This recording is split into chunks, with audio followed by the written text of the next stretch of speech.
Step 1. Preparation. Gather all the necessary supplies: a clean diaper, baby wipes, and diaper cream if needed.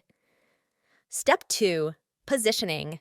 Lay your baby down on the changing table or a comfortable surface, making sure they are secure and safe. Step 3. Removal.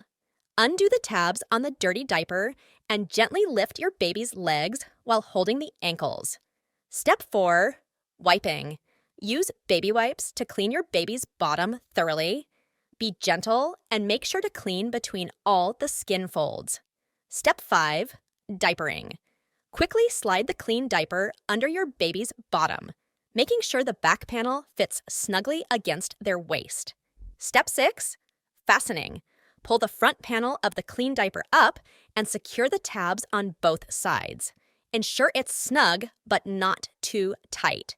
Step 7. Cleanup. Dispose of the dirty diaper properly. Give your baby's bottom a final wipe if needed and apply diaper cream if desired. Step 8. Finishing touches. Tighten their clothing, straighten the diaper, and give your little one a pat on the bottom to let them know you're done. And there you have it, a perfectly executed diaper change in just 1 minute.